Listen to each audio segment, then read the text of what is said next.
Hey everybody, we're here to talk about some more cross training. Today we're going to talk about walking on the treadmill.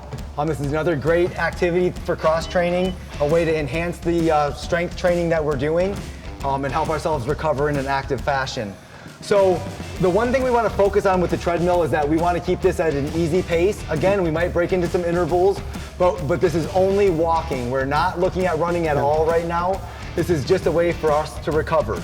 Low impact. This is not running by any stretch of the imagination. We're still just trying to keep our muscles moving and keep everything under control. So there are a couple different ways that we can make this activity a little bit more challenging and to bring some intervals in.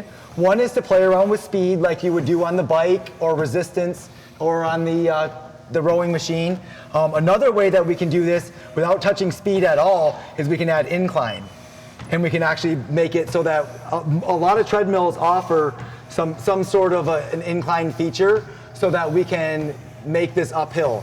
Now, to me personally, I'm of the mindset that we should always operate a treadmill at least an incline of 1 because it takes a lot of impact off our knees as we're going. So that should be our baseline, is an incline of 1.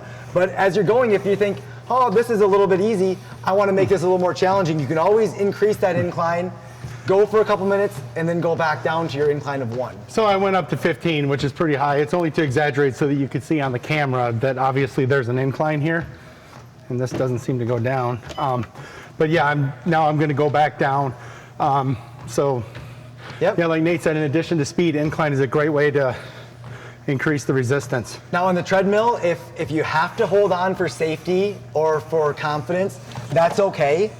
But we really would prefer if you're walking at a speed where you don't have to hold on, because now your core is going to be more engaged. Now you're a lot more active in the motion. So instead of feeling like you have to go at 3 miles an hour, take it down to 2.2 miles an hour, 2 miles an hour, you should be able to get yourself at a slow enough pace that you should be under control, that you don't have to support yourself or hold on to anything. But if you do feel like you have to hold on today, then go ahead. But we want to work towards where we're not relying on holding on. But see how my posture changes when I'm holding on to this? Of course, I'm really tall, but it's still... Everyone's posture wouldn't change the same, but it is changing your position. But it's an unnatural position. Yep. Now, this has, I think, heart rate monitors, so you could do this for a little bit just to check in and see where your heart rate is, but then go back up and go back into a regular posture position.